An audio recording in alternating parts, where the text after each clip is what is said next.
본 방송에서 제공하는 투자 정보는 투자 판단에 대한 조언입니다. 방송에서 제공하는 주식의 가치, 가격 상승 및 하락에 대해서는 방송사에서 보장하지 않습니다. 글로벌 증시와이드 출발합니다. 안녕하세요. 이소연입니다. 간밤 미증시 3대 지수는 일제히 상승하면서 반등에 성공했습니다. 다우지수는 사상 최고가를 만들어냈고요. 개별주로는 엔비디아 역시 최고가를 그려내면서 3% 넘게 급등했습니다. 자, 더 자세한 소식은 화면을 통해서 헤드라인으로 하나하나 짚어보겠습니다. 첫 번째 헤드라인입니다.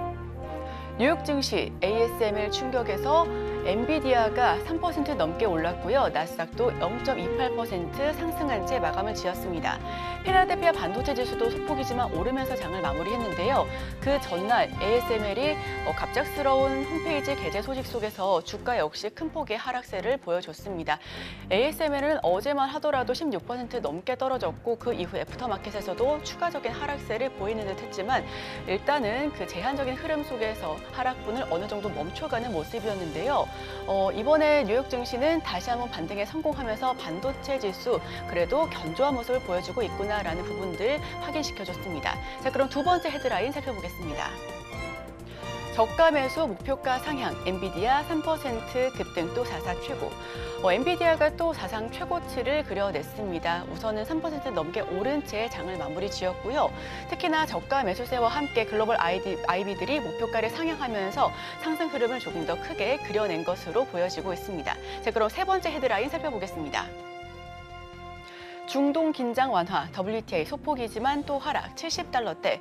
우선 중동 전쟁이 어느 정도 완화됨을 보임에 따라 석유시설이 아닌 군사시설에 폭격을 가할 것이다라는 부분에 유가는 조금씩 안정화 추세를 보여주고 있습니다. WTI는 배럴당 70달러 선에서 그리고 브렌트유는 74달러 선에서 거래를 마쳤는데요. 이와 관련된 소식들도 함께 짚어보도록 하겠습니다. 자, 그럼 마지막 소식 보겠습니다. 미국, 우크라이나에 5,800억 규모 군수품 지원. 미국이 우크라이나에 5,800억 규모의 군수품을 지원한다라는 소식을 밝혔습니다. 바이든 정부는 더 추가적인 지원 방안을 모색한다라고도 인터뷰를 통해서 전했는데요. 이와 관련된 소식들도 이어지는 외신 브리핑에서 이야기 드리도록 하겠습니다. 자, 이어지는 소식은 김영민 아나운서와 함께하겠습니다.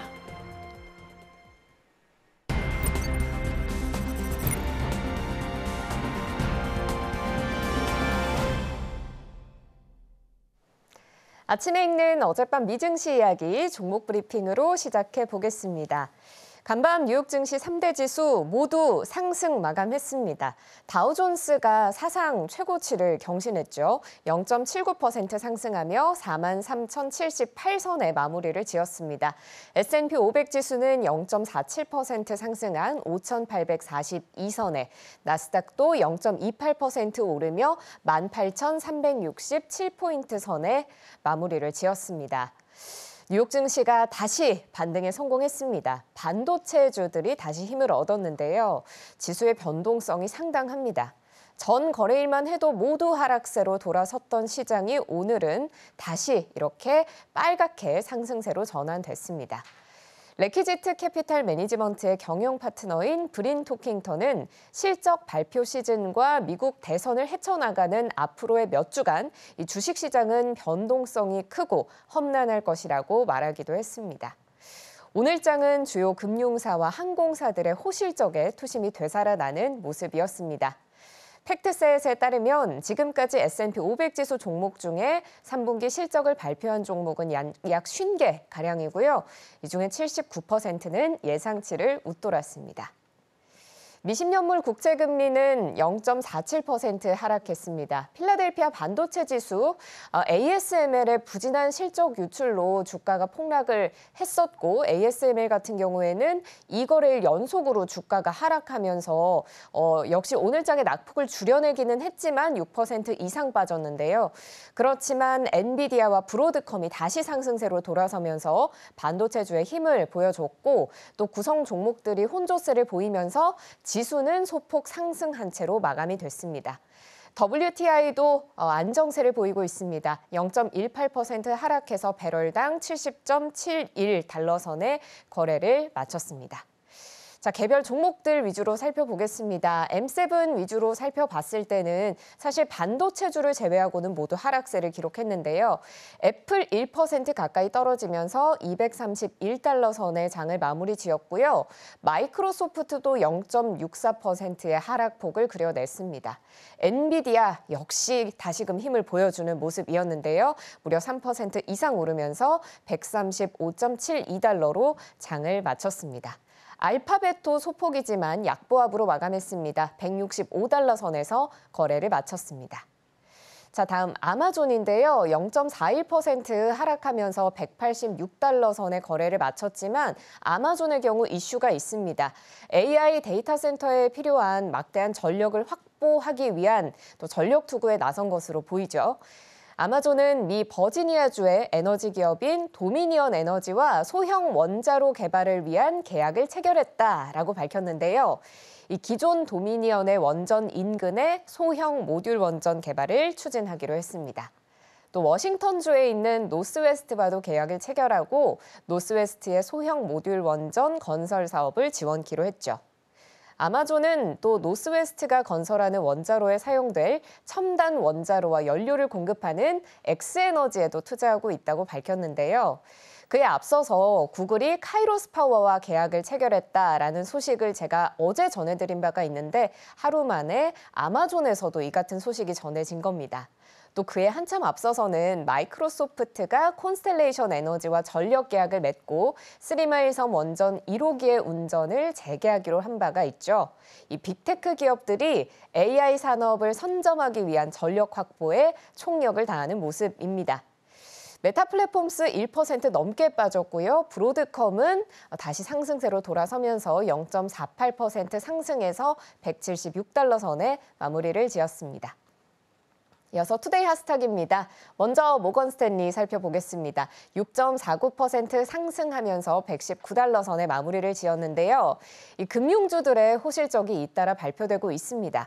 미국 투자은행 모건 스탠리도 3분기 시장 예상치를 뛰어넘는 좋은 실적을 기록했습니다. 3분기 순이익이 32억 달러를 기록했다고 밝혔는데 전년 동기 대비 32% 급증한 수치입니다. 주당 순이익은 1.88달러로 LSEG가 집계한 시장의 예상치였던 1.58달러를 상회했습니다. 분기 매출은 153억 8천만 달러 기록하면서 시장의 예상치인 144억 1천만 달러를 웃돌았고요. 또 올해는 특히 기업 채권 발행이나 신규 주식 공모, 기업 인수 합병이 부활하면서 3분기 투자은행 부문의 매출이 무려 56% 급증했는데요. 14억 6천만 달러로 예상치인 13억 6천만 달러를 넘겼습니다. 앞서 발표된 골드만삭스와 JP모건 체이스도 이 투자은행 부문의 수익이 각각 20%, 또 31% 증가했다고 보고한 바 있습니다. 이어서 유나이티드 항공 살펴보겠습니다. 주가가 10% 넘게 급등하면서 72달러 선에 맞췄는데요. 역시 예상을 크게 웃돈 실적을 기록하면서 주가가 큰 폭으로 상승했습니다. 유나이티드 항공의 3분기 조정 주당 순이익이 3.33달러로 시장의 예상치인 3.17달러를 상회했습니다. 매출도 148억 4천만 달러로 집계가 되면서 전년 동기 대비해서 2.5% 가까이 늘었습니다. 팩트셋이 집계한 전문가 예상치를 모두 웃도는 결과입니다. 유나이티드 항공은 4분기의 실적 전망도 상향했는데요. 4분기 조정 주당 순이익 전망치를 시장 예상치인 2.68달러보다 높은 2.5달러에서 3달러로 예상했습니다. 또 이뿐 아니라 유나이티드 항공은 코로나 팬데믹 이후 처음으로 총 15억 달러 규모의 신규 자사주 매입 프로그램을 공개하기도 했습니다. 마지막으로 노바백스 살펴보겠습니다. 무려 19% 이상 급락했는데요. 노바백스는 미 FDA가 코로나19와 인플루엔자를 타깃으로 한 병용 백신과 또 독립형 인플루엔자 백신에 대한 임상 보류를 결정했습니다. 이 여파로 주가가 급락한 건데요. 작년 7월에 마무리된 임상 2상 시험에서 병용 백신을 맞은 환자에게서 한 건의 신경 손상이 보고됐기 때문입니다. 이번 중단이 해당 백신에 대한 임상 3상 시험에 영향을 미칠지는 아직은 불분명한 상황인데요. 노바백스는 이번 문제를 해결하기 위해서 FDA와 협력하고 있다고 밝혔습니다. 노바백스 측은 이 백신이 환자의 신경 손상을 유발했다는 확립된 연관성은 없다고 믿는다면서도 FDA에 더 많은 정보를 제공하기 위해 노력하고 있다고 밝혔습니다. 코로나19 백신에 대한 수요가 전 세계적으로 급락한 상황에서 새로운 제품을 시장에 내놓으려고 애쓰는 바이오테크 기업에게 다시 한번 좌절이 닥친 모습입니다. 지금까지 아침에 읽는 어젯밤 미증시였습니다.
네, 글로벌 마켓 리뷰 시간입니다. 함께 하실 분은 다올투자증권 이서홍 차장님 모셔보겠습니다. 어서 오세요. 네, 안녕하십니까?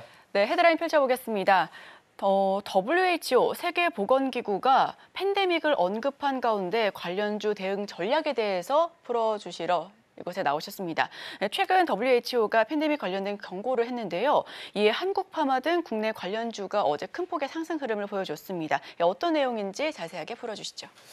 WHO, 그러니까 세계보건기구죠. 항상 이제 이 세계보건기구에 대한 어떤 이 기구에 대해서도 그전에 인식이 많이 좀 없다가 이 코로나 때 이 WHO에 대한 부분이 이 기구가 이제 국민들한테 본격적으로 알려진 기구라고 볼 수 있겠는데 여기서 이제 최근에 이제 그 보고서를 하나를 올라왔어요. 그 이후에 우선 제약 바이오 업종에 대한 관심이 우리나라 시장뿐만 아니라 글로벌적으로 다시 한번 좀 올라간 상황인데 그 이유가 바로 이제 좋은 얘기는 아니에요.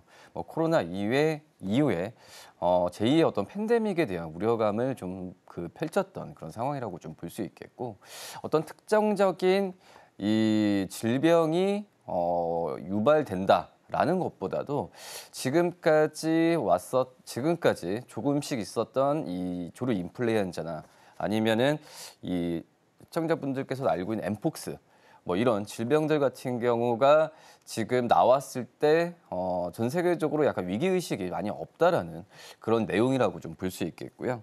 특히 이제 그 글로벌 준비태세 감시위원회죠. 이 GPMB라는 쪽에서의 이 보고서라는 점에서 봤을 때 우선 지금 어떤 질병에 대한 어떤 얘기를 하는 게 아니라 이거에 대한 질병 발생했을 때 제2의 코로나처럼 역풍을 맞을 가능성을 좀 우려했던 그런 상황이라고 좀 볼 수 있겠고요. 특히 이제 보고서에서는 그 전에 이제 루안다에서 이 치명률이 최고 이제 88%가 달했었죠. 바로 이제 열성 전염병이 이제 마르부르크병 이 부분을 좀 언급을 했었고, 그리고 이제 그 미국에서 이제 발생했던 이 고병원성 조류 인플루엔자 이걸 통해서 어떤 코로나보다도 이 치명률이 굉장히 높았던 이런 질병들이 하나둘씩 발견된다는 점을 이 세계보건기구에서는 우려한 그런 상황이라고 좀 볼 수 있겠고요. 그러기 때문에 특히 이제 이 엠폭스가 나왔을 때는 거의 비상사태까지도 선언했던 게 바로 이제 세계보건기구였거든요. 그러기 때문에 이런 질병들이 하나둘씩 나온 부분을 좀 우려하면서 좀 이 글로벌적으로도 위기의식을 가져야 된다는 게 바로 이제 내용이다라고 말씀드릴 수 있습니다. 네, 글로벌 위기의식을 가져야 된다라는 이야기와 함께 우선 보고서 내용을 조금 더 자세하게 살펴보면요. 지금 질병 자체보다 우리는 의료 시스템이 더 문제다라는 이야기가 많이 나오고 있습니다. 이에 대해서는 어떻게 보실까요? 그렇죠. 이제 뭐 코로나 때 정말 이 부분을 많이 경험을 했던 그런 상황이라고 좀 볼 수 있겠고요. 이 그 전에 코로나 전에는 어떤 질병에 대한 대처 부분이 좀 제한적으로 이 질병에 대한 유행 기간도 좀 많이 좀 적었었기 때문에 그대로 어떤 국가적으로 글로벌적으로 이 보완을 할 수 있는 대처에 대한 그런 대책이 부족했던 게 사실이었고 그 부분은 이제 코로나를 통해서 하면 증명이 됐던 그런 상황이었는데 이번에 세계보건기구가 이 코로나가 뭐 지나간 이후에도 특별하게 뭐 나아진 게 없다라는 의견을 좀 많이 얘기를 했었고 오히려 지금 디지털 기술 같은 경우는 많이 발달을 했잖아요. 근데 이제 오히려 지금 디지털 기술이 발달되면서 이 잘못된 정보에 대한 부분이 홍수처럼 쏟아지는 것도 지금은 이 세계보건기구가 우려하는 그런 상황이라고 좀 볼 수 있겠고요. 그리고 이제 어떻게 보면은 이 취약계층 그리고 이제 빈부격차에 따라서 이 질병에 대한 대처에 대한 부분도 나눠지고 있는 그런 상황이기 때문에 어떤 평균적인 또 평등한 그런 이 질병 체계에 대한 그 보상 같은 경우가 이루어져야 되는 게 바로 이제 이 WHO가 계속해서 지금 얘기를 하는 그런 상황이라고 좀 볼 수 있겠고요. 그리고 이제 이 국가와 국가 간에 그러니까 이 질병이 나왔을 때 하나의 어떤 국가 안에서만 해결하는 부분은 정말 한계가 있었던 걸 보여주었는데 국가와 국가 간의 이런 상호 협력 관계나 이런 부분도 필요하다라는 부분을 좀 언급한 상황이라고 좀 볼 수 있겠습니다. 그렇기 때문에 또 이제 이거에 대해서 이 세계보건기구에서의 또 얘기했던 내용 중에 재미있는 점이 하나가 자꾸 이제 그러니까 사람과 사람 간의 어떤 전파나 이런 부분으로 그전에는 좀 인식이 좀 셌었는데 이 동물 간의 그러니까 동물과 인간 간의 그런 관계에 대한 부분에 있어서도 좀 집중을 해야 된다는 내용이거든요. 그렇기 때문에 이 어떻게 보면은 엠폭스도 그렇고 조류 인플루엔자도 그렇고 코로나 때도 그렇지만은 이 동물을 통해서 좀 유발됐던 게 컸잖아요.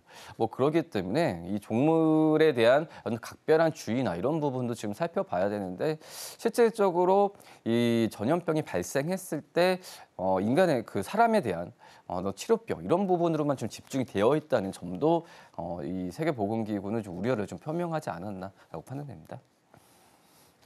네, 사람에 국한된 게 아닌 동물 역시도 조금 확장성 있게 봐야 된다라는 이야기를 해주셨는데요. 이에 따라 어제 우리 시장 오랜만에 진단키트주 강한 모습을 보여줬습니다. 상한가 터치한 종목들도 눈에 띄고요.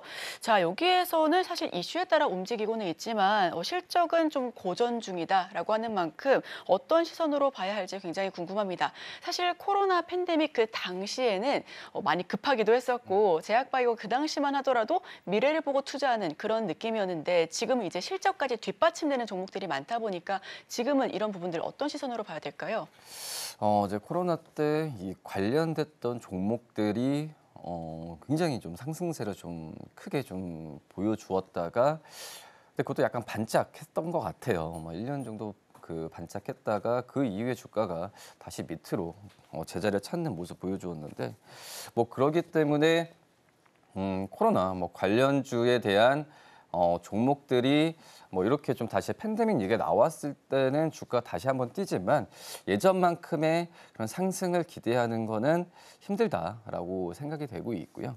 특히 이제 이 코로나 대표 수혜주가 바로 이제 진단키트, 진단기기를 만드는 그런 기업들이라고 좀 볼 수 있겠는데 오히려 지금 코로나가 나온 이후에 이 진단기기 업체들의 그런 수익적인 측면이 크게 좀 기대를 많이 했었죠. 그렇기 때문에 약간 좀 고밸류에 대한 얘기도 좀 있었는데 하지만 이 코로나 이후에 이 체외 진단기기 기업들 같은 경우가 실질적으로 글로벌 쪽도 그렇고 특히 이제 내수 쪽으로도 시장에서 고전을 많이 하고 있어요. 특히 이제 우리나라 체외 시장 체외 진단기기 시장에서 우리나라 이 체외 진단기기 업체들이 가지고 있는 시장 점유율이 10%도 안 되거든요. 지금 현재는 외국계 기업들과 이제 중국 쪽 기업들에 대해서 좀 밀리고 있는 그런 상황이라고 좀 볼 수 있겠는데, 그렇기 때문에 좀 아쉬운 부분은 분명히 좀 있는 그런 상황이고, 특히 이제 코로나 때 이제 K 방역이라는 그런 기대감이 좀 굉장히 컸었던 게 좀 사실이었거든요. 그렇기 때문에 특히 이제 바이오 헬스 쪽에서의 수출에 대한 기대감이 큰 상황에서 이 체외 진단기계 업체들이 가장 주목을 많이 받았던 상황이고, 근데 지금은 굉장히 이 기업들이 어떤 좀 시장에 많이 알려졌던 상황이지만은 실적이나 이런 부분이 생각보다는 좋게 나오진 않고 있기 때문에 지금 이 관 시장에서 주가적인 측면에서도 많이 좀 실망한 분들이 좀 투자자분들도 있지 않을까라고 좀 생각이 되고 있고요. 특히 이제 우리나라 안에서도 지금 그 고전을 많이 하고 있잖아요. 우리나라 안에서도 약간의 글로벌 빅파마 기업들에 대한 이 선호도가 좀 많이 높은 상황이거든요. 그러기 때문에 우리나라 국산 이제 체외 진단기기에 대한 사용률이 좀 낮아지는 점은 정말 아쉽지 않나라고 좀 생각이 되고 있고요. 그리고 이제 다른 나라들 같은 경우에도 약간의 좀 그러니까 자국산에 대한 체외 진단기기 이 제품을 사용하려는 그런 움직임이 좀 많기 때문에 지금 여러 안팎으로 봤을 때도 좀 많이 고전을 하고 있는 그런 상황이지 않나라고 생각됩니다.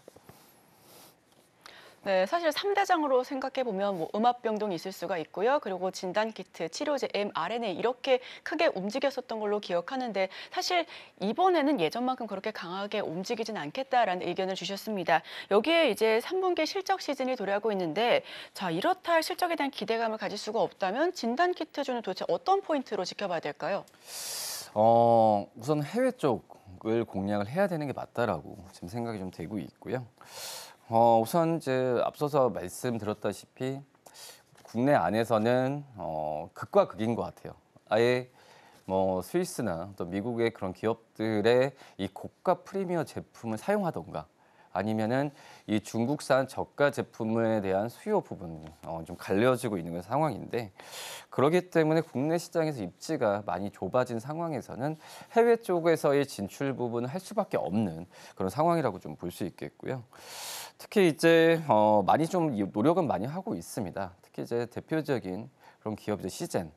시젠 같은 경우가 지금은 해외 공급망 구축에 그러니까 국내 쪽보다도 해외 쪽에서의 공급망 구축에 대한 부분을 해외 그 빅파마 기업들과 같이 공조를 하는 모습을 많이 보여주는 거 봤을 때, 해외 쪽에서의 실적에 대한 부분이 좋아져야 이 우리나라 이 진단기기 업체들 같은 경우에도 이 마진 부분에 있어서 기대를 많이 할 수 있지 않나라고 좀 생각이 되고 있고, 그리고 이제 우리나라 이제 기업들이 말씀드렸듯이 국내 쪽에서 어떤 시장을 좀 개척하는 게 좀 힘든 상황에서 해외 쪽에서의 매출 비중이 많은 기업들이 더 많아요. 특히 이제 SD 바이오센서나 이 바디텍 메드 같은 경우에는 이 해외 쪽에서의 그 매출 비중이 90% 이상을 지금 차지하고 있거든요. 그만큼 이제 해외 쪽에서의 공략을 계속 준비를 많이 하고 있는 그런 상황이라고 좀 볼 수 있겠고, 특히 이제 이 SD 바이오센터 같은 경우에는 인도, 또 인도네시아, 이제 브라질 이쪽에서 이 어떤 생산 공장을 지금 짓고 있는 그런 상황이거든요. 왜냐하면은 유럽이나 다른 선진국, 또 이제 중국이나 또 일본 이쪽에서는 중국 쪽에서의 그런 기업들이 많이 차지하고 있는 그런 상황이기 때문에 쉽게 지금 시장을 개척하는 게 좀 힘든 그런 상황에서 인도나 인도네시아, 또 이제 중남미 쪽으로의 시장 자체를 지금 공략을 좀 하고 있는 그런 상황이라고 좀 볼 수 있겠고요. 특히 이제 또 바디텍 메드 같은 경우에는 말씀드렸다시피 해외 매출 비중이 거의 90% 이상인데, 이 수출 그 국가에 대한 수출 비중이 거의 140개국에 좀 이르고 있는 상황이거든요. 그렇기 때문에 이 바디텍 메드 같은 경우에도 지금 현재 인도 쪽에서 현재 공장에 대한 부분에 있어서 생산을 많이 하고 있는데, 그만큼 해외 쪽에서의 진출도 중요하지만 어느 국가, 또 이제 경쟁 강도가 낮은 그런 국가들을 찾아서 시장을 개척하는 그런 움직임이 굉장히 좀 중요하지 않나라고 좀 생각이 되고 있고요. 그리고 이제 이런 점을 본다면 약간 중국 쪽에서의 기업들과 좀 생각해봐야 되는데 저가라고 좀 말씀을 좀 들었지만 중국의 이 기업들이 이 그러니까 공짜라기보다도 약간의 좀 무료로 이 진단기기를 해외 쪽에서 제공하면서 테스트나 어떤 마케팅을 많이 활발히 하고 있거든요. 뭐 그런 부분을 우리나라 이 해외 진단기기 업체들 같은 경우에도 한번 좀 경각심을 좀 가져야 되지 않을까라고 좀 생각이 되고 있고 그렇기 때문에 여러 숙제가 있는 것 같아요. 해외 쪽에서의 진출하려면 이 공급망도 구축을 해야 되고 마케팅도 해야 되고 또 이제 이런 사업 관리 서비스나 뭐 이런 부분에 있어서 어떤 체계적인 부분을 좀 잡혀야 하는 게 좀 이제 숙제이지 않나라고 좀 생각됩니다. 네, 방금 말씀해 주셨던 것처럼 해외 쪽으로 좀 활로를 모색해야 된다, 눈을 돌려야 한다라는 말씀을 해주셨는데 중국이 정말 넘어야 될 큰 산으로 보여지고 있습니다. 이 저가 공세, 즉 가성비에 조금 더 우리가 경쟁적으로 우위에 있으려면 어떤 방식을 취해야 될까요? 우선은 지금 이 경쟁에 대한 우위를 가져야 어떻게 보면은 이 체외 진단기기 업체들, 그러니까 글로벌적인 체외 진단기기 업체들이 지금 밸류가 굉장히 좀 높거든요.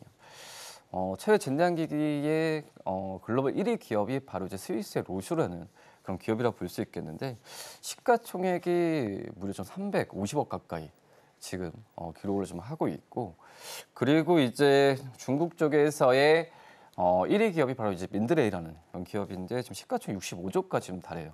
그리고 2위 기업인 완타이 같은 경우도 시가총액이 20조 원 가까이 된 규모이기 때문에 지금 이제 우리나라 이 진단기기 업체들 같은 경우에도 이 어떤 1조 원대, 그러니까 그 2년 전에, 2, 3년 전에 코로나가 때문에 주가가 좀 많이 올라갔을 때 시총 규모가 1조 넘는 기업들도 한두 기업씩 생겼지만은 지금 이제 그 수준만큼은 좀 못 갔던 게 아쉽다라고 좀 생각이 되고 있는데 우선 중국 쪽의 체외 진단 그 기기 말씀드렸던 민드레이나 이 완타이 같은 경우는 이 중국 정부에서 운영을 하고 있거든요. 뭐 그런 점에서 당연히 중국 정부의 어떤 예산이나 또 이런 지원 부분을 탄탄히 받고 있기 때문에 해외 시장을 공략하는데 좀 쉽다라고 좀 생각이 되고 있고 우리나라 같은 경우는 거의 이제 대부분 이제 사기업이라고 좀 볼 수 있거든요. 정부 쪽에서 지원이나 이런 부분이 이 어떤 코로나 이후에 굉장히 좀 제한적으로 좀 가고 있기 때문에 이 중국 기업들과의 경쟁에서 이기려고 한다면은 이 우리나라도 정부적인 어떤 지원 부분이 필수적이지 않을까라고 좀 생각이 되고 있고 그리고 이제 이 말씀드렸다시피 이제 이 정부에 대한 도움이 필요하다고 말씀드렸는데 한때 이제 그런 적이 있었잖아요. 코로나 이후에 이 진단기기 업체들이 정말 이제 제품을 많이 사놨지만은 결국은 이제 코로나에 대한 그 약간의 완화되면서 이 만들었던 진단기기 그 제품의 재고를 이 기업들이 떠안았던 모습이 그때 기억이 나거든요. 뭐 그러기 때문에 이 정부 쪽에서도 어떤 도움을 준다라는 것보다도 이런 상호적인 어떤 진단기기 업체들이 좀 자유롭게 좀 이 제품 생산할 수 있는 구조를 만들어야 된다라고 좀 생각이 되고 있고 그리고 약간 좀 매몰차게 말씀을 드리면은 결국은 이제 기술력과 성능이 좋아야 된다라고 좀 볼 수 있겠고요. 그렇기 때문에 중국 기업들의 어떤 저가 제품에 대해서 저는 제 생각에는 가격적인 측면에서는 다른 어떤 섹터도 마찬가지지만은 중국의 어떤 저가 가격 경쟁력을 이기는 부분은 거의 한계다, 거의 좀 불가능하지 않을까라고 좀 생각이 되고 있거든요. 이거는 진단기기 기업뿐만 아니라 우리나라 뭐 다른 어떤 제조 섹터들 같은 경우에도 중국과의 어떤 가격 경쟁을 한다는 거는 거의 불가능하다라고 좀 생각이 되고 있는데 그만큼 이제 기술력이나 이런 부분의 개발에 있어서 우위를 넘어야 어떤 중국 기업들과의 관계에 있어서는 더욱더 우위에 된다는 것보다도 최소한 동등한 쪽으로의 경쟁력을 갖고 갈 수 있지 않을까라고 좀 생각이 되고 있고 그렇기 때문에 투자나 어떤 규제 완화 또 이제 이 기술력도 그런 중요한 그런 상황이라고 좀 볼 수 있겠고요. 그리고 이제 앞서서 정부 쪽 계속 말씀드리지만 정부 쪽에서 실증 사업이나 이런 부분을 이 진단기기 업체들한테 좀 약간 좀 시간이나 이 비용적인 측면을 많이 좀 이 부담을 해야 이 우리나라 진단기기 업체들이 다시 한번 좀 관심 많이 받지 않을까라고 좀 생각이 됩니다. 우선은 정부 지원이 절실해 보이고요. 추가적으로는 이 경쟁 우위를 위해서 기술력과 성능 역시도 다 갖춰야 될 것 같다라는 말씀해 주셨습니다. 자, 그렇다면 이런 상황 속에서 지켜볼 만한 진단 키트죠. 어떤 게 있을까요?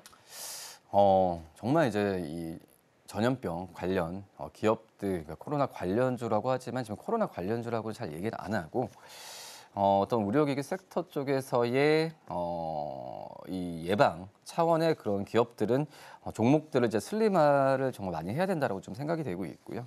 뭐 대표적으로 뭐 시젠, SD 바이오센서 여러 종목들이 있지만 이 코로나 이후에 실적이 꾸준하게 느는 기업은 거의 없어요.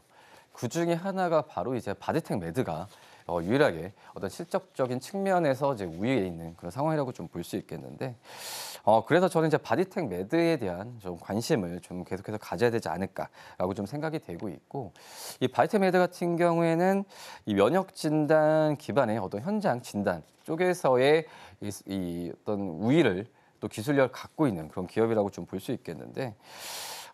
그렇기 때문에 이 진단 쪽과 예방이라고 한다면은 지금은 이 어떤 팬데믹보다도 인구 고령화나 또 이제 이쪽에서의 정부 쪽에서 지원을 많이 좀 하고 있는 그런 상황이거든요. 뭐 그런 쪽에서의 이 바디텍 매드가 이 제품적인 어떤 매출에 대한 우위를 많이 보여주고 있는 그런 상황이기 때문에 영업이익률이나 여러 가지 부분에 있어서 코로나 이후에 가장 좀 주목을 받아야 되는 주목을 받고 있는 게 바로 이제 바디텍 매드다라고 좀 볼 수 있겠고요. 특히 이제 이 체외 진단, 이 서비스 쪽에서 본다고 하더라도 장비 쪽도 현장 진단 장비 쪽에서 매출도 중요한데 이 소모품에 대한 부분이 계속해서 이 바디텍 매드의 어떤 실적을 가장 뒷받침하는 부분이거든요. 아시겠지만 기기 쪽 같은 경우에도 이 소모품을 계속 갈아줘야 되는 게 맞다라고 좀 판단되고 있어서 기기만 납품하는 게 아니라 기기 쪽에서 발생되는 소모품의 매출에 대한 효과 부분도 지금 바디텍 매드의 이 실적에 가장 좀 기본적으로 좀 잡히고 있는 구조이기 때문에 좀 안정적으로 투자할 수 있는 기업이지 않을까라고 좀 생각이 되고 있고요. 그리고 이제 중요한 부분이 이 일반적인 이 면역 진단 이런 서비스가 아니라 제가 본다고 하더라도 지금 동물 진단 키트 이쪽 부분도 지금 바디텍 매드가 공급을 미국 쪽으로 하고 있거든요. 앞서서 말씀드렸다시피 바디텍 매드 같은 경우가 해외 쪽 매출 비중이 90% 이상이고 세계 140개국에 수출을 하는 그런 점을 본다고 한다면 해외 시장 쪽에서의 어떤 특화가 많이 좀 잘 되어 있는 게 지금 바디텍 매드라고 좀 말씀드릴 수 있겠고, 특히 이제 이 말씀드렸던 이 동물 진단 키트 공급에 대해서 지금 수익은 많이 잡히는 부분은 아니지만은 이쪽에서의 확대가 좀 많이 될 가능성이 크다라고 좀 생각이 되고 있거든요. 특히 이제 뭐 카트리지나 이쪽에서도 이 제조 원가 정도에서의 이 마진에 대한 부분이 좀 나와주고 있는 상황인데 이 부분을 넓힌다고 한다면은 가격 협상률 여러 가지 면에서 이 기대감이 좀 커진 그런 상황이라고 좀 볼 수 있겠고요. 그리고 이제 중국 쪽에서도 이 만성질환 쪽에서의 키트 핵심 부품을 지금 바디텍 매드가 납품을 하고 있거든요. 뭐 그런 점을 본다고 한다면 이 해외 쪽에서 매출에 대한 기대감을 계속 가져가서 이 바디텍 매드에 대한 관심을 좀 꾸준하게 가져야 되는 게 맞지 않을까라고 좀 생각이 됩니다. 네, 코로나 이후에 꾸준하게 실적이 증가하고 있고 또 해외 매출 비중도 높은 바디텍 매드를 추천해 주셨습니다. 자, 그럼 짧게만 하나 더 질문을 해볼게요. 어제 전반적으로 굉장히 강한 흐름을 만들어내는데 오늘 관련주들은 시초가부터 어떤 모습 그려낼지, 어떤 부분 좀 상승으로 출발할지 아니면 갭으로 좀 떨어지면서 출발할지가 마지막 질문으로 드려보도록 하겠습니다. 그래서 그 전에도 이제 조류 인플루엔자나 또 이제 엠폭스 나왔을 때 이 관련 종목들이 주가가 하루 만에 끝났던 점이 그러니까요. 네. 네. 그래서 제가 봤을 때도 이 어떤 저희가 좀 글로벌 이슈를 가지고 와서 이런 종목들을 좀 말씀을 드리지만 다른 어떤 이슈 대비해서 이 진단기기 이 관련 기업들 같은 경우에는 이 이슈에 대한 단기성 상승세가 나올 가능성이 좀 굉장히 크다. 그러니까 오늘 같은 경우에도 상승 여력, 상승세보다도 이 종목별로 틀려지겠지만은 이 상승폭은 뭐 크게 나온다라고 좀 보기에는 어떤 이거 WHO 이슈 이후에는 특별한 이슈는 좀 없거든요. 그렇기 때문에 하락이라기보다도 상승세를 기대하는 거는 좀 제한적으로 해야 된다라고 판단되고 있는데, 근데 저는 제가 오늘 이제 바디텍 매드나 이 종목들을 가져온 이유가 그동안에 관심이 적었었던 이 진단기기, 체외 진단기기 업체들에 대한 관심을 많이 또 가져야 되지 않을까, 다시 한번 돌아봐야 되는 게 맞지 않을까 생각이 되고 있고, 또 가장 중요한 부분이 종목을 슬림하는 전략, 그리고 이 종목들이 지금 현재 어떤 구조로 포인트를 잡아야 된다라는 부분을 제가 오늘 이슈를 갖고 온 거거든요. 뭐 그렇기 때문에 매수 관점이라기보다도 이 종목들에 대해서 다시 한번 또 이런 또 이슈가 나오고, 뭐 미국이나 우리나라뿐만 아니죠, 해외 쪽에서 이런 질병에 대한 어떤 전염병 이슈가 나온다고 한다면은 그때 이제 종목들을 살려고 했을 때 이 선별하는 선별하는 그런 시간이 이번에 이런 글로벌 이슈를 통해서 가질 수 있지 않나라고 생각이 됩니다. 네, 다시 한번 관심을 가져볼 필요가 있는 시점인 것 같습니다. 지금까지 다올투자증권 이성웅 차장과 함께했습니다. 오늘 말씀 고맙습니다. 감사합니다.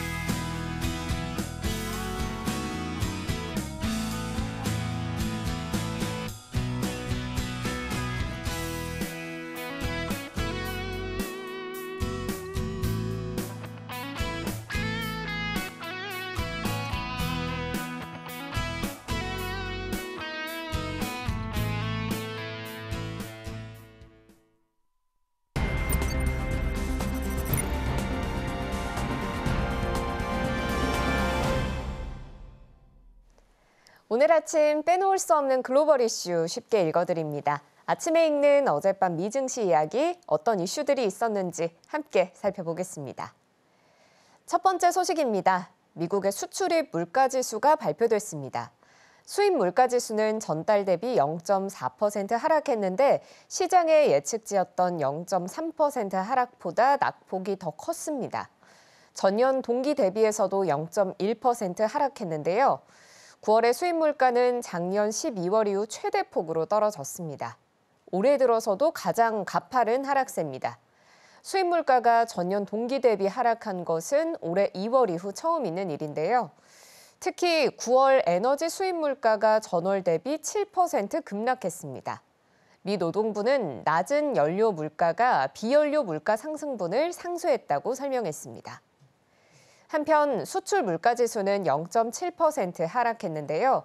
시장의 예측치였던 0.4% 하락보다도 낙폭이 컸습니다. 수출 물가지수는 지난 8월에 이어 2달 연속 하락했습니다. 다음 소식입니다. 라파엘 보스틱 미국 애틀랜타 연방준비은행 총재가 올해 연준이 금리를 0.25%포인트 한 차례 인하할 것으로 전망했습니다. 보스틱 총재는 미국 경제가 잘 작동하고 있다며 경기 침체에 대한 우려에는 선을 그었는데요. 다만 보스틱 총재는 이 같은 예측은 확정된 것이 아니며 인플레이션과 고용시장에 대한 데이터가 나오면 필요에 따라 조정할 수 있다고 밝혔습니다. 선택의 폭을 열어두고 있다라고 말했죠. 한편 메리 데일리 미국 샌프란시스코 연방준비은행 총재는 뉴욕대 스턴 경영대학원이 주최한 행사에서 추가 금리 인하 필요성을 제기했습니다. 그는 연내 한두 번의 금리 인하가 합리적일 것이라는 견해를 밝혔습니다. 다음 소식입니다. 도널드 트럼프 미 공화당 대선 후보가 자신이 대통령이 됐을 경우 한국의 방위비 분담금을 재협상할 것을 시사했습니다. 트럼프 후보는 현지 시간 15일 시카고에서 열린 시카고 경제클럽 주최 대담에서 내가 백악관에 있으면 그들, 즉 한국은 연간 100억 달러를 지출할 것이라며 한국을 향해 머니머신, 현금 인출기라고 말했습니다. 앞서 한국과 미국은 이달 초에 방위비 분담금에 대한 협상을 이미 타결한 바 있는데요. 2026년 방위비 분담금은 전년 대비 8.3% 인상한 1조 5,192억 원으로 하고 또 2030년까지는 매년 소비자 물가지수 증가율을 반영하기로 했습니다. 트럼프 후보의 발언에 따라 그가 재집권할 경우 재협상을 통해 방위비 분담금 증액이 이뤄질 수도 있다는 전망이 나오고 있습니다. 다음 소식입니다. 미국의 주택담보대출 모기지 신청 건수가 전주 대비 17% 하락했습니다. 미국의 모기지 금리가 지난 8월 이후 최고 수준으로 오르며 잠재적 매수자들의 수요가 하락한 것으로 보이는데요. 지난주 미국의 30년물 고정 모기지 평균 금리는 6.36%에서 6.52%로 상승했습니다. 모기지 금리는 3주 연속 올랐습니다. 주간 금리 변동에 가장 민감하게 반응하는 리파이낸싱, 재융자 수요는 가장 큰 폭 26% 하락했습니다. 리파이낸싱 신청 수요도 한 달 만에 처음으로 50% 미만으로 떨어졌죠. 신규 주택 구매를 위한 모기지 신청은 이번 주에 7% 감소했는데 작년 같은 주보다는 7%가량 높은 수준이었습니다. 시장에 공급이 많은 상태로 일부 구매자들에게는 기회가 열리고 있는 것으로 보입니다. CNBC는 수요자들이 코앞으로 다가온 미 대선 그리고 또 앞으로 몇 달 동안의 경제 상황에 관심을 가지면서 주택 구매에 대해서 관망세에 접어들었다고 분석했습니다. 다음 소식입니다. 영국의 9월 CPI가 발표됐습니다. 전년 동월 대비 1.7% 상승하며 시장의 예측치였던 1.9%를 하회했고 8월의 2.2%보다도 크게 낮아졌습니다. 영국 중앙은행인 영란은행의 정책 목표치인 2% 이하를 기록했는데 이 같은 수치는 지난 2021년 4월 이후 3년 5개월 만에 처음입니다. 이번 CPI 상승률 하락은 항공 운임과 휘발유 가격 하락이 주로 영향을 미친 것으로 보입니다. 앤드루 베일리 영란은행 총재는 최근 인플레이션이 계속 하락하면 금리 결정자들이 차입 비용을 낮추기 위해 조금 더 공격적일 수도 있다고 말했는데요. 이 발언을 놓고 영란은행이 오는 11월에 기준금리를 인하할 가능성이 있다라는 시장의 해석이 나옵니다. 근원 CPI는 전년 동월 대비 3.2% 상승했습니다. 한편 9월 PPI는 지난해 동월 대비 0.7% 내렸는데 2020년 10월 이래 최대 낙폭을 기록했습니다. 마지막 소식입니다. 프랑스 명품 브랜드 그룹인 LVMH가 부진한 3분기 실적을 기록했습니다. LVMH는 올해 3분기 매출이 전년 동기보다 3% 감소한 190억 8천만 유로를 기록했다고 밝혔는데요.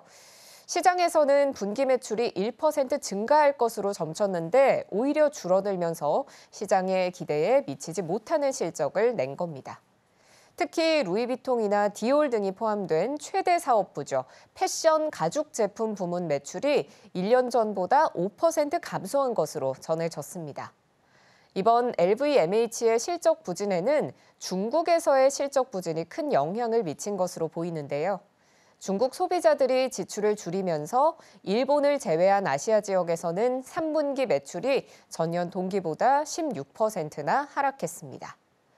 이는 팬데믹이 확산된 2020년 2분기 이후 가장 악화된 실적이기도 합니다. 파이낸셜 타임스는 불확실한 경제와 지정학적인 환경으로 인해 LVMH가 예상치 못한 매출 감소를 보였다고 보도했습니다. 지금까지 아침에 읽는 어젯밤 미증시였습니다.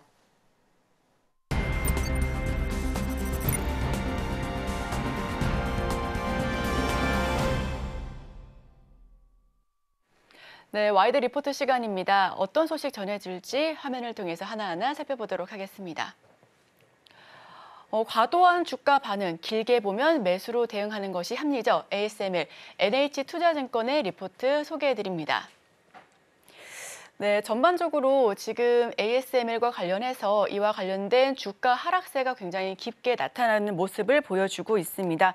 특히나 하방 압력이 조금 더 컸었던 걸로 기억을 하고 있는데요. 네덜란드에 본사를 둔 반도체 장비 제조 업체입니다. 세계에서 가장 중요한 반도체 장비 회사로 잘 알려져 있죠. 극자외선 리소그래피를 개발하고 있고요. 반도체 산업의 핵심인 리소그래피 시스템을 제조하며 해당 장비는 미세한 회로를 실리콘 웨이퍼에 정확하게 새기는데 필수적이다라고 잘 알려져 있습니다. 그리고 리소그래피는 빛을 사용하여 웨이퍼의 미세한 회로 패턴을 형성하는 기술인데요. 반도체의 성능과 전력 효율성을 결정짓는 아주 중요한 공정으로 잘 알려져 있습니다. 때문에 반도체 산업에서 ASML은 매우 중요한 독점적인 위치를 차지하고 있고요. EUV 리소그래피 기술을 상용한 유일한 기업으로 경쟁사들 대비 기술적인 우위를 가지고 있습니다.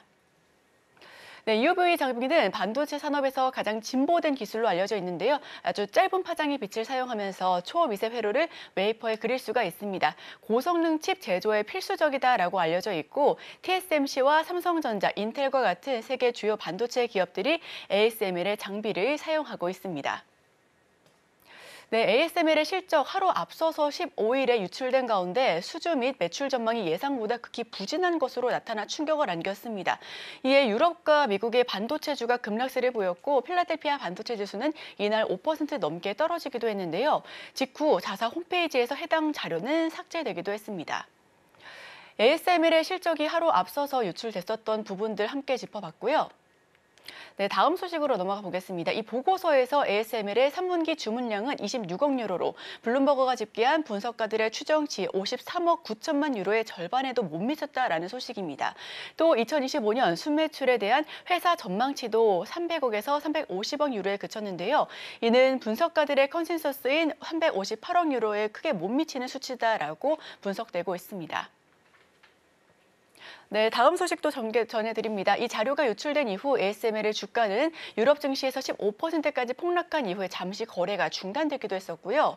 반도체 경기 회복이 생각보다 늦을 수 있을 것이다라는 부분의 시사성에 ASML의 실적 부진의 영향으로 미국 시장에서 반도체 업종이 대표적으로 하락 추세를 크게 보여줬습니다. 추가적으로 ETF 속에서 아이쉐어 반도체 ETF는 3.6% 하락세를 보였고요.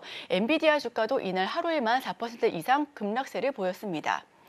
유럽에서 가장 가치 있는 기술 회사인 ASML의 주가는 7월에 사상 최고치를 기록한 이후에 내내 30% 넘게 하락하면서 내리막길을 걸었습니다. 이는 매출 비중이 높은 중국에 대한 첨단 노장 광비 수출을 미국이 추가로 제한할 가능성이 높아진 데 따랐다라고 보여지고 있고요. 지난달 네덜란드는 ASML이 일부 구형 기계에 대해 미국 대신 네덜란드에서 수출 허가를 신청하도록 하는 새로운 수출 통제 규칙을 발표했었습니다. 이는 앞서 미국이 네덜란드 정부를 통해 ASML의 중국 내 반도체 장비 수리 및 유지 관리 능력을 제한할 것이다라는 보도에 대응한 것으로 풀이가 되고 있고요. 우선 ASML의 실적이 기대치에 못 미친 영향으로 우리 증시 역시도 하방을 크게 받았었습니다. 반도체 종목들이 일제히 하락세를 보여줬는데요. 삼성전자는 전날까지 외국인이 25거래일 연속으로 순매도세를 기록하면서 2% 넘게 빠지면서 장을 마무리했습니다. 6만 선이 다시 한번 깨지기도 했고요. 외국인 최장기간 순매도 타이틀을 기록한 건데 이날도 장 초반부터 UBS나 JP모건 등 외국계 창구를 통해서 매도세가 크게 나타났다라고 보여지고 있습니다. SK하이닉스 역시 2% 넘게 하락하면서 장을 마무리 지었었고요. 실적 발표 후 주가는 16% 넘는 급락세를 기록하기도 했습니다. 지금 현재 추가적으로 5% 넘게 빠졌고 애프터마켓에서 0.2% 정도 소폭이나마 상승 흐름을 보여준 것으로 파악되고 있고요. 주문 금액이 예상을 크게 하회했고 2025년 실적 가이던스도 하향 조정되면서 대중국 수출 규제 등이 표면적인 이유로 꼽히고는 있지만 실질적인 급락 배경에는 첨단 노광 장비 채택 지원과 레거시, 즉 구형 반도체 수요에 대한 보수적인 진단이 더 크다라고 증권사들은 판단하고 있습니다. 하이-NA EUV 수요 지연이 문제인데 일부 고객사가 자본 지출을 줄이거나 지연시키기 때문입니다. 일부 고객사 신규 노드 램프업이 느려지고 있고 로직향 노광 장비 구매를 미루고 있다라는 언급 속에서 하방을 더 받아간 것으로 보여지고 있고요. 인텔, 독일 팹 지연과 삼성전자 테일러 팹도 주춤, 그리고 TSMC는 실적 발표에서 자본 지출 계획 변경을 언급한 바 있습니다. 엔비디아 블랙웰 차세대 로봇 로드맵도 2년 정도 기간이 남았기 때문에 무리하게 선단 공정 지출을 미리 늘릴 필요가 없을 수도 있다라는 부분 역시도 하락세를 부추겼습니다. 다만 AI와 관련해서는 여전히 수요가 견조하다라고 언급되기도 했고요. 메모리 중에서도 HBM과 DDR5는 괜찮지만 레거시 구형 반도체 용량이 추가가 제한적이라는 언급이 주가에 부정적으로 작용한 것으로 나타나고 있습니다. ASML의 기술적 그리고 경제적 혜자가 좀 바뀌지 않았었고 첨단 기술 채택 방향성이 유효한데 타이밍이 문제라면은 지금 이 기회에 매수가 적합하다라고 판단하고 있습니다. 경기에 대한 불확실성 그리고 AI, PC, 스마트폰 수요는 2025년 초에나 가늠이 가능할 건데 고객사의 캐펙스 지출 계획도 가변적이기 때문입니다. 이 방향성은 변하지 않았으나 타이밍이 문제다라고 보고 있는데요. 앞으로 ASML의 주가 추이도 함께 살펴보시면 좋겠습니다. 자, 그럼 제가 준비한 소식 여기까지 마치기로 하고요. 화면을 통해서 조금 더 자세한 글로벌 주요 일정 살펴보도록 하겠습니다.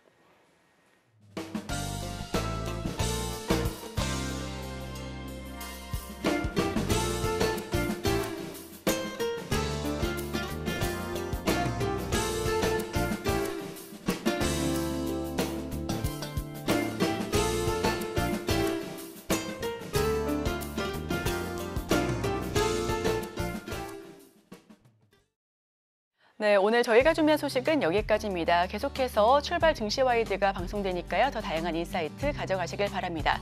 끝으로 본 방송에서 제공하는 정보는 투자를 위한 조언을 할 뿐 해당 종목의 상승 또는 하락, 가치 판단을 보장하고 있지 않습니다. 이 점 유의하시면서 투자 판단에 참고하시길 바랍니다. 함께해 주신 여러분 오늘도 고맙습니다.